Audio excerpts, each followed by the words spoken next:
2022 veut me mettre un bon coup de poing pour que je m'effondre. Simmer down, hear my story now. You can hold me down, grace to glory now. Man, a holy man, truly man, unruly man. They can't defeat the man now.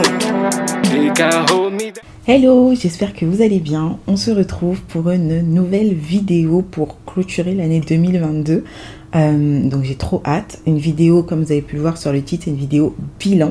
Donc j'espère que vous, mes pères, vous portez bien. Pour ceux qui ne me connaissent pas, je suis Awa alias Maman Ambitieuse, maman de 3 enfants, créatrice de contenu et également chef d'entreprise. Je suis contente de faire cette vidéo pour la simple et bonne raison que le bilan, moi je l'ai fait de mon côté, ça m'a fait énormément de bien. Celles qui me suivent sur Instagram, vous avez pu voir que j'ai pris un temps de pause où c'était très calme, assez silencieux chez Maman Ambitieuse. Vous allez comprendre pourquoi dans ces vidéos, mais je vous ai donné un petit peu quelques bouts sur Instagram, donc n'hésitez pas à me suivre, c'est là où je suis le plus active. Donc à me rejoindre sur Instagram directement, Maman Ambitieuse, juste ici. J'ai ma petite infusion, je vous invite à vous installer tranquillement, à prendre un petit thé ou je ne sais quoi. Posez votre plaid comme j'ai pu le poser, installez-vous vraiment confort et on va papoter. Et donc aujourd'hui ça va être le bilan. Mon année, si je devais la définir en un seul mot, je dirais pas chaotique, mais presque. Donc je dirais pas chaotique, mais je dirais plutôt difficile ou encore défi. Je pense que je dirais plus le mot défi ou pas challengeante, parce que challenge ça peut être bon, etc. Mais je dirais plutôt défi et difficile. Une année en D. Pourquoi ?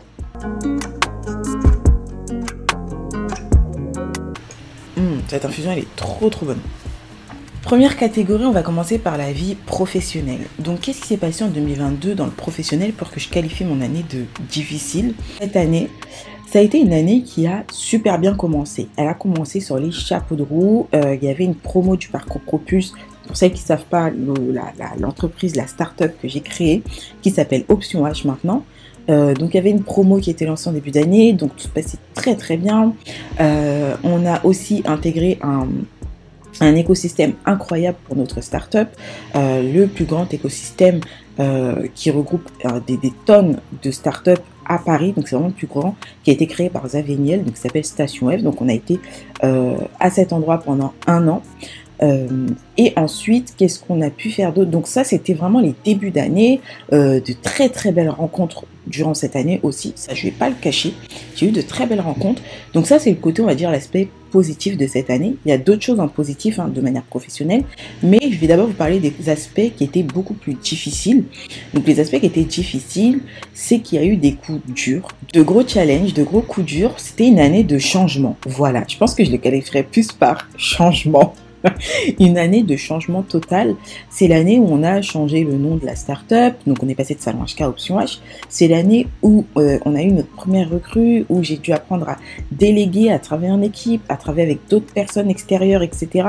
Et ça, c'est assez difficile pour moi, qui suis une personne très contrôlante, une personne qui aime bien créer, j'aime créer et j'aime diriger. Et j'ai du mal à déléguer, j'aime faire les choses par moi-même. Ça, c'est un problème, on peut dire, sur lequel je travaille. C'est un aspect de ma personnalité qui peut avoir des côtés positifs, parce que ça fait que je ne vais pas être flemmarde, que je vais faire les choses, etc. et que je vais me former en autodidacte pour faire les choses. Mais c'est aussi un aspect qui amène à être très fatigué, à être très épuisé, parce qu'on ne peut pas tout faire soi-même. Donc, à un moment donné, je me suis dit qu'il fallait déléguer. Donc, on a eu une première recrue. Ensuite, on a travaillé avec des personnes extérieures, tout ça. C'est vrai que c'était compliqué, surtout pour moi, puisque je travaillais aussi avec mon conjoint. C'était compliqué pour moi, mais aussi pour nous, de travailler avec d'autres personnes, de les intégrer. Mais au final, je pense qu'on les a très bien intégrés dans la start-up. Mais au-delà de ça, c'était compliqué pour moi de déléguer. Humainement parlant aussi, c'est compliqué de gérer d'autres humains. Et pourtant, j'ai fait mes études et j'ai travaillé dans les ressources humaines, mais le problème n'est pas là. Il faut même dire que les ressources humaines, aujourd'hui, enfin, je peux vous dire, je déteste ça. C'est ma hantise, ça m'épuise, ça me fatigue psychologiquement parce que je suis une personne qui aime travailler seule. Et donc, ça veut dire qu'au final, j'ai été à l'opposé de ce que moi je suis, de ce que moi j'aime, de ce qui fait partie intégrante de moi, c'est-à-dire le travail seul, le travail individuel. J'aime travailler de mon côté, créer, faire les choses, mais j'ai quand même besoin de petites mains dans la fourmilière pour que les choses puissent grandir et avancer. Donc il y a eu cette partie-là qui était un peu difficile, mais ça va. C'était quand même challengeant d'être avec cette personne, genre toute une année, etc. Très challengeant pour moi, revoir la manière d'organiser les choses, etc. Mais vous savez que j'aime l'organisation, que je suis fan de ça, donc ça aussi, ça a été sur ce point-là. Mais c'est vrai que c'est des méthodes à mettre en place, des process à mettre en place, et heureusement qu'il y avait beaucoup de travail en amont qui avait été fait. Donc oui, ça a été top, parce qu'au final, la personne qui a travaillé avec nous était très épanouie. Donc ça, je suis contente, ça a été une de mes fiertés, parce que je voulais vraiment que les personnes qui travaillent avec nous, quand elles entrent dans les entreprises, quelle que soit l'entreprise, quand elles travaillent avec nous, j'aimerais que les personnes se sentent bien. Vraiment ce côté bien-être qui est très important pour moi et qui sont des mots d'ordre pour moi, le bien-être, c'était très important de l'inculquer et de le transmettre aussi aux salariés. Ensuite, les autres difficultés, ça a été qu'il y avait beaucoup de challenges, autant de challenges au niveau des projets qui se développaient à l'intérieur, au niveau financier aussi, ça restait très challengeant. Donc tout ça a fait que ça a été une année qui a été compliquée en termes de challenge parce que ça fait beaucoup de pression sur les épaules du point de vue professionnel. Il y a eu également beaucoup de remises en question sur qu'est-ce qui fonctionne, qu'est-ce qui ne fonctionne pas, qu'est-ce qu'on change, qu'est-ce qu'on ne change pas, comment on travaille, notre manière de travailler ensemble, etc. Puisque comme je l'ai dit, je travaille en couple. Donc ça a été beaucoup de remises en question, beaucoup de révélations durant cette année, donc beaucoup d'émotions. L'autre chose aussi qui a été compliquée, ça a été donc ce fameux environnement qui nous a beaucoup apporté en termes d'écosystème, ça nous a beaucoup apporté, mais c'est quand même le fait de travailler dans un nouvel environnement qui restait difficile pour moi. Mon bien-être est très important. Voilà, mon bien-être est très important puisque j'ai une sensibilité très développée, ce qui fait que je suis une personne hypersensible. Mon bien-être est important, j'ai besoin de m'adapter, d'être dans ma tranquillité. Et là-bas, c'est un écosystème où il y a énormément de personnes et donc où ça stimule tout le temps, où ça dit bonjour toutes les 3 minutes, etc. et tout. Et il y a d'autres choses aussi où ça peut être très challengeant, etc. Donc c'est top, j'ai réussi à m'intégrer. Mais au-delà de ça, pour se concentrer, pour avancer sur ces projets sans être parasité, ça reste compliqué. Donc j'avais besoin de mon confort et c'est aussi l'année, mais ça revient sur le personnel, c'est l'année où on a aussi déménagé et donc j'ai eu une pièce en plus pour avoir un bureau. Donc c'était un peu challengeant de travailler à la maison, travailler aussi dans cet écosystème, donc jongler tout ça. C'était vraiment une année d'organisation et de productivité qui était mise à rude épreuve. Donc voilà sur l'aspect professionnel et comme je dis, beaucoup de remises en question, surtout en fin d'année où je pense que mon cerveau était juste fatigué. Parce qu'il y a eu des décisions importantes à prendre en fin d'année, des séparations professionnelles, des changements professionnels qui étaient hyper fatigants pour moi en fin d'année parce qu'il y a eu d'autres choses sur le perso qui se sont ajoutées et qui ont fait que ça fait un combo hyper stressant qui m'a rendue très anxieuse et qui m'a littéralement épuisée et donc j'ai eu cette fameuse surcharge mentale où je vous demande à chaque fois de faire attention, de prendre soin de vous parce que c'est pas facile d'être dans cette surcharge mentale et ce craquage mental. Et donc, vraiment, prenez soin de vous sur ces points-là. Donc, voilà un peu pour le point professionnel. Mais encore une fois, il y a eu beaucoup de positif, j'ai beaucoup de gratitude parce qu'il y a eu beaucoup de choses. Je peux vous mettre des petits bouts avec les retours des élèves qu'on a pu accompagner, des clientes qu'on a pu accompagner, coacher, former, qui étaient contentes, satisfaites. Donc ça, c'est vraiment ce qui me tient à cœur et qui fait que, ouais, ok, je suis contente, je fais ce que j'aime. Il me manquait encore des choses, je l'ai senti, surtout dans la deuxième partie de l'année. Je savais qu'il me manquait des choses et j'ai pu creuser et être à la recherche parce que j'ai décidé de me mettre en pause en fin d'année parce que j'en pouvais plus. Enchaîner avec la partie sociale, famille, amis, couple, etc. Donc les autres êtres humains, quoi. Donc cette partie-là, pareil, ça a été hyper mitigé, très mitigé. Et je pense que cette année, je suis un peu déçue de cet aspect social, etc. Pour la simple et bonne raison que j'ai eu des déceptions. On va se mettre en silencieux quand même.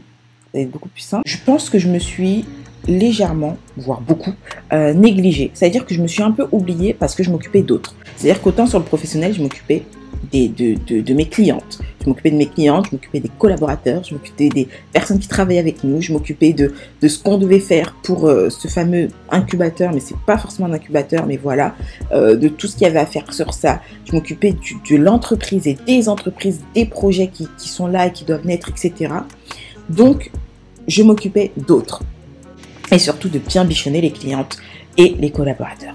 À côté de ça, il y avait l'aspect famille où je m'occupais vraiment des enfants, etc. Parce que ça a été compliqué aussi sur cet aspect-là, mais on en parle plus dans le perso. Donc des enfants, des nouveautés, de l'école, etc. Donc je m'occupais de ça, mon rôle de maman. Je m'occupais également du couple où on a beaucoup dû s'investir, beaucoup échanger, beaucoup être dans la communication pour vraiment gérer cette année qui a été compliquée. Et donc, en gérant tout ça, ça fait que j'ai dû m'oublier un peu. C'est-à-dire qu'on ne peut pas tout gérer en même temps. Bien évidemment, il y a certains endroits qui vont diminuer si on donne plus à d'autres endroits. Ce qui est tout à fait normal puisque nous sommes des êtres humains. Et donc, là où moi, ça a été réduit, c'est sur ma personne. Et ça, en fait, ça a été compliqué puisque en diminuant sur ma personne, j'ai laissé quelques petites portes entrouvertes. C'est vraiment minime, hein, mais j'ai laissé quelques petites portes entrouvertes à de la négativité, à de l'aspiration, en fait, à un peu de toxicité directement par certaines personnes autour de moi, par certains environnements qui étaient au final négatives pour moi et qui m'ont fait ralentir. Parce que je suis une personne qui carbure, qui avance avec son rythme et qui ne fait pas attention aux autres. Et habituellement, je ne travaille pas dans un écosystème où il y a d'autres personnes ou trop de personnes, etc. Et là, ça m'a fait ralentir. Et donc, c'est pour ça qu'à la fin, j'ai totalement disparu, en fait, et que je me suis dit, non, c'est le temps de me recentrer sur moi. Parce que là, en fait, je pense que j'ai fait trop d'erreurs en laissant trop de personnes. D'autres personnes qui ont eu des problèmes, de très gros problèmes, je les ai aussi laissés m'impacter, impacter mes projets professionnels, impacter les entreprises, et ça, c'était plus OK. Donc, à la fin de l'année, j'ai pris certaines décisions, des séparations et autres, pour arrêter tout ça, parce que ça devenait beaucoup trop toxique et que ça me mettait en fait en danger, autant sur l'aspect professionnel que personnel. Donc là, l'idée, c'était vraiment de faire le ménage, et donc j'ai coupé les ponts tout court, parce que ça devenait trop toxique. Et au final, ces personnes ne se rendent pas compte qu'elles sont toxiques, parce que c'est pas quelque chose de méchant. Je le sais, j'en ai conscience, ce n'est pas de la méchanceté, c'est juste que moi je suis une personne hypersensible qui doit faire attention à certaines choses que je ne veux pas laisser entrer chez moi, dans ma tête, dans mes énergies et autres. Donc il a fallu que je me protège de ça, et donc en fin d'année, protection totale. Donc ça, c'est sur l'aspect un peu négatif, on va dire, sur le social. Mais il y a aussi eu du positif aussi en fin d'année. J'étais super contente parce que j'ai fait partie des demoiselles d'honneur d'une de mes meilleures amies qui s'est mariée cette année, et ça, même si ça m'a pris beaucoup d'énergie à la fin, ça je vais pas dire le contraire, j'ai été super contente, j'ai fait de belles rencontres, mais surtout j'ai passé énormément de temps avec mes amis.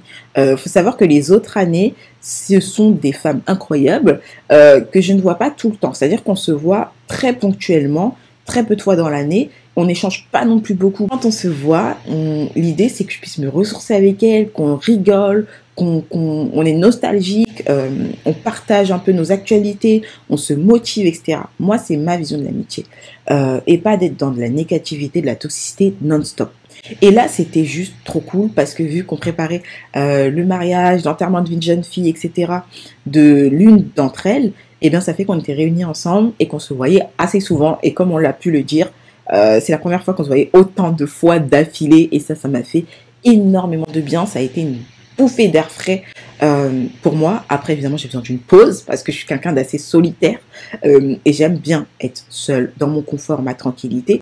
Mais ça m'a fait énormément de bien. Donc les filles, si vous passez par là, un gros bisou parce que vous avez émerveillé, vous avez enrichi mon année 2022 et vous m'avez fait énormément de bien parce que pendant les moments où on était ensemble, il y avait des choses difficiles qui se passaient à côté et je vous en ai pas forcément parlé parce que j'aime pas forcément m'exprimer sur les difficultés, j'aime les gérer et ensuite en parler. C'est un aspect pas forcément bon de ma personnalité, mais vous m'avez fait énormément de bien et quand je les retrouve pour rire, etc., ça fait du bien. Voilà. Donc ça, c'était trop cool. Et le mariage de ma meilleure amie, enfin d'une de mes meilleures amies, j'ai envie de lui, encore une fois, de lui citer beaucoup de bonheur dans cette union, et j'espère qu'ils vivront de superbes années. Il y aura des difficultés comme dans tous les couples et tous les mariages, mais j'espère qu'ils arriveront à vaincre tout ça et qu'ils vivront de superbes années et que ce sera une belle expérience enrichissante pour eux. Maintenant, on va passer à la case santé. Sur la santé, c'est très rapide, très bref. Il faut savoir que c'est une année qui a été difficile en termes de santé. Au début d'année, c'est le moment où on a eu ce fameux Covid. C'est-à-dire que pendant les premières années de Covid et tout, on n'a pas eu le Covid. On était très bien confinés. Nous, on est très casaniers, donc on voit quasiment personne, donc top. Et puis là, début d'année, hop, nouvel appart, tout ça, on a chopé le Covid. Ça a été très difficile parce que 2 parents Covidés avec 3 enfants, qui doivent rester à la maison et qu'il faut s'en occuper et qui sont enfants, qui sont petits, c'était dur. Franchement, c'était dur. Mais voilà, merci à l'infirmière qui est passée pour prendre nos tests, etc. Tout ça.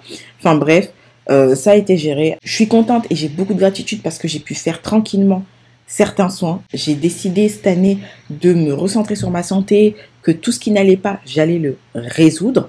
Et que j'allais aller régler ça petit à petit. Donc je suis contente, j'ai fait une partie de ce que je devais faire. Cependant, fin d'année, j'ai été extrêmement épuisée comme je vous l'ai dit, mais en fait c'était pas que de la fatigue mentale, c'était aussi de la fatigue physique, puisque je suis anémique, carence en fer, comme beaucoup de femmes, anémique très très bas, je suis environ à 5, un truc comme ça, catastrophe, et donc énorme fatigue, j'avais des périodes de migraines enchaînées, c'est-à-dire tous les jours, pas facile aussi à vivre. Donc voilà, ça fait que l'année a été difficile aussi côté santé. Mais j'ai envie de dire, ça va, Dieu merci, je suis là, je prends des compléments, j'essaie encore de trouver les meilleurs. Pour l'instant, je prends de la spiruline, l'autre que je prenais, catastrophe, ça m'a déclenché plein de boutons sur le visage ces derniers jours, donc bref, j'ai arrêté. Et voilà pour la santé, mais on y va tranquillement, sûrement, et ça va beaucoup mieux. Maintenant, dernier aspect, c'est la vie personnelle. Sur le perso, ça a été une année qui a été compliquée. Compliquée, comme je l'ai dit, c'est vraiment, enfin, voilà, c'est le résumé de mon année. Ça a été compliqué parce que, en fait, la première partie de l'année, c'était top. C'est aussi, dans le professionnel, c'est aussi l'année où on a eu le Calliope, où on s'est dépassé, je l'ai fait seule. Donc ça aussi, ça a été un challenge. J'ai fait toute seule, sans l'aide de personne. J'ai mis en place un process pour obtenir ce fameux Calliope, etc. Et donc ça a été fait. Et j'étais trop fière de nous. Cependant, sur le perso, ce début d'année, il a été assez bien. Il y a eu quand même les premières difficultés qui sont arrivées, mais ça allait parce que le pro allait. Mais il y avait quand même ces difficultés sur la vie de famille, surtout sur les enfants, où il y a eu quelques rendez-vous de santé qui étaient un peu compliqués, qui commençaient à me rendre un peu anxieuse, mais je tenais encore. Je tenais. Donc, j'enchaînais les rendez-vous santé pour les enfants, enfin pour notamment une de nos princesses. Deuxième partie de l'année, là où tout s'est renversé, où ça a été le chaos, où ça a été hyper difficile, autant professionnellement parlant que personnellement, avec beaucoup de challenges, des difficultés, d'autres personnes extérieures qui au final me touchaient un peu, etc. Ça a été compliqué sur le perso, ça a été compliqué de gérer ça. Et donc, c'est une année où j'ai eu quand même beaucoup d'anxiété. Donc, il fallait vraiment que je prenne sur moi, que je travaille sur moi. C'est une année où quand même, je suis contente parce que en termes de gratitude, j'ai pu reprendre la danse. J'ai pas fait longtemps de la danse parce que l'horaire ne me convenait pas. Donc, j'ai fait quelques séances qui m'ont fait énormément de bien. Donc ça, je suis très contente et j'ai de la gratitude pour ça et ça faisait partie de mes objectifs. Santé mentale, elle a été mise à rude épreuve. Comme je l'ai dit, l'anxiété qu'il fallait que je puisse travailler, que je puisse gérer parce qu'il y avait cette accumulation de problèmes. Donc, en fait, les difficultés, c'est pas le fait qu'il y a juste un souci de santé sur tel enfant ou un souci de santé sur ma personne ou tel salarié qui a des problèmes ou l'entreprise qui a tel souci ou tel projet qu'il faut pivoter, etc. C'est pas ça le problème. Le problème, c'est que tous les problèmes sont tombés, ils sont arrivés en même temps, au même moment. C'est ça qui était difficile, c'est-à-dire ma casquette de chef d'entreprise qui a été compliquée, ma casquette de manager qui a été compliquée parce qu'il y a eu des difficultés, ma casquette de maman qui a été compliquée parce qu'il y a des difficultés, beaucoup de rendez-vous santé pour une de nos filles, et rendez-vous école, etc., changement d'école, tout ça, et plus la casquette perso, l'anxiété qui se développe, la santé, les migraines, tout ça en même temps, l'anémie qui revient. Je me suis dit, ok, là, 2022 veut me mettre un bon coup de poing pour que je m'effondre. Et donc, ce que j'ai fait, c'est que j'ai fait une grande pause. C'est-à-dire que c'est pas je me dis, oh, j'abandonne. Non, c'est que je fais une pause, je me repose et je reviens beaucoup plus sereine en faisant de nouveaux choix, en prenant de nouvelles décisions. Donc, il y a plein de décisions qui sont prises. J'ai tellement hâte de vous en parler. Mais ça aura lieu dans une prochaine vidéo où je vous parlerai un peu de cette nouvelle année. Cette année, en 2023, je vais plus parler d'intention plutôt que résolution. Cette année, j'ai pas envie de faire prendre de résolution. Un peu le bilan de cette année qui a été très mitigé, qui a été très compliqué, mais j'ai énormément de gratitude parce qu'il y a eu quand même beaucoup de positifs. C'est l'année où on a déménagé dans ce nouvel appartement, où j'ai eu mon super canapé, où j'avais envie d'investir dans ce canapé-là parce que je travaille beaucoup depuis la maison, et où il y a plein de changements qui vont arriver, dont un autre projet qui va arriver. Bref, voilà. Donc, je suis très, très contente. J'ai beaucoup de gratitude. Et ce que je vous recommande à vous pour faire le bilan de cette année, c'est de poser tout ce qui a été négatif pour vous, tout ce que vous n'avez pas aimé, tout ce que vous aimeriez changer. Et ensuite, de poser toute la gratitude. Parce que comme vous le voyez, je finis pas l'année en étant au bout du rouleau, en disant je vais tout abandonner, etc. Pas du tout, loin de là, malgré toutes ces difficultés. Je finis l'année en me disant j'ai de la gratitude, Dieu merci, tout le monde va bien, nous sommes en bonne santé, nous marchons, nous vivons, nous respirons, nous mangeons à notre faim, nous avons un toit sur la tête, etc. Nous avons des entreprises, nous pouvons faire d'autres choses, nous pouvons nous relever, etc. Donc, je termine l'année avec beaucoup de gratitude parce que c'est important d'avoir de la gratitude. Et je termine l'année avec des petites choses qui vont arriver. Donc, je suis contente. J'ai pu prendre le temps de me ressourcer en cette fin d'année. Donc, j'ai de la gratitude d'avoir pu prendre le temps de me ressourcer, ce que je n'aurais pas pi faire si j'étais salariée, par exemple. Donc, je suis très contente. Même si l'année a été compliquée, je vous recommande énormément de poser la gratitude parce que c'est ce qui m'a, moi, aidé à tenir, à me remotiver, à me dire que ça va aller, que ce n'est qu'un temps. Peut-être que ce temps est difficile, mais quoi qu'il en soit, les choses qui nous arrivent pas par hasard. Je sais que c'est dur à dire. Quand on voit un de ses enfants convulsé, ça fait très très peur et on se dit pourquoi nous, pourquoi ça nous arrive à nous, qu'est-ce qu'on a fait, je suis gentille, je suis bienveillante, etc. Tout ce pataquès qui sort de la tête. Mais au final, j'ai envie de dire gratitude parce qu'il y a quand même d'autres choses qui arrivent, parce qu'il y aurait pu y avoir beaucoup pire, enfin il y aurait pu y avoir pire en fait. Et là, en fait, j'ai de la gratitude pour cette année parce qu'il y a des changements qui arrivent et vaut mieux maintenant que trop tard. Ça, je vous le dis assez souvent aussi, surtout lors des coachings. Vaut mieux maintenant que trop tard. Ça permet aussi de ne pas répéter certaines erreurs parce que tout le monde fait des erreurs. Donc vraiment, vraiment, je vous recommande de poser vos gratitudes. N'hésitez pas à faire votre bilan en même temps que vous regardez cette vidéo, à la reprendre, à poser vos catégories. Moi, vous avez vu, je l'ai découpé en 4, mais vous pouvez rajouter les catégories couple, financier, spiritualité, religion, foi. Voilà, ça aussi, vous pouvez faire le bilan sur ce point-là, sur ces 3 points en plus, le côté famille que vous pouvez rajouter. Moi, j'ai voulu tout englober parce que je pense que la vidéo, elle est déjà assez longue comme ça, donc je l'ai découpé ça en 4 gros points. La conclusion. Je suis contente parce que j'ai pu énormément grandir émotionnellement parlant. Ça, je suis super contente parce que ça continue d'évoluer. Donc, j'ai grandi émotionnellement parlant. Vous avez 3 questions. Qu'est-ce qui s'est bien passé cette année? Donc ça, c'est un peu ce côté gratitude, tout ce que je vous ai listé en termes de gratitude, là où je vous dis j'ai de la gratitude. Ce sont toutes les bonnes choses qui se sont passées cette année. Il y a eu d'autres choses évidemment, mais je n'en ai pas parlé parce que voilà, la vidéo est déjà assez longue comme ça. Mais pensez à lister tout ce qui s'est bien passé cette année. La deuxième chose, c'est qu'est-ce qui n'a pas si bien fonctionné cette année? Pareil, là, je vous ai listé tout ce qui n'a pas bien fonctionné cette année. Il y a plein d'autres choses derrière. J'ai pu approfondir, j'ai pu écrire. N'hésitez pas à faire tout ça à l'écrit, sur du papier. Croyez-moi, ça vous aide à être dans l'instant présent, à ancrer ce moment-là. Donc, faites-le. Ça peut faire énormément de bien et c'est ce que je recommande aux élèves, aux coachés, aux clientes, etc. et aux abonnés de prendre le temps d'écrire tout ça dans un cahier, un journal ou autre. Et enfin, qu'ai-je appris? Je ne vous ai pas dit ce que j'ai appris, hormis le fait que j'ai grandi émotionnellement. Mais oui, cette année, j'ai appris que même si tu peux être la plus grande coach au monde, tu peux être la plus grande thérapeute au monde, tu peux être psychothérapeute, tu peux être médecin, tu peux être ce que tu veux, tu peux soigner les autres, t'occuper des autres. Si tu as appris à prendre soin de toi et que tu fais une pause, ne serait-ce qu'une seconde, dans le fait de te prioriser, crois-moi, que les choses néfastes, les choses toxiques, les erreurs du passé, etc. vont ressurgir. C'est pour ça que tu ne dois jamais t'arrêter de prendre soin de toi et de te prioriser. Et c'est ce que j'ai prévu de faire en 2023 avec plein de bonnes intentions dont je vous parlerai dans la prochaine vidéo. J'espère que cette vidéo vous aura plu. N'hésite pas à me donner ta note, la note de ton année 2022 en commentaire. Et je sais que beaucoup ont mal vécu cette année 2022 et je pense que c'est aussi l'après-Covid, l'inflation et patati et patata. Il y a eu beaucoup de drames, beaucoup de choses.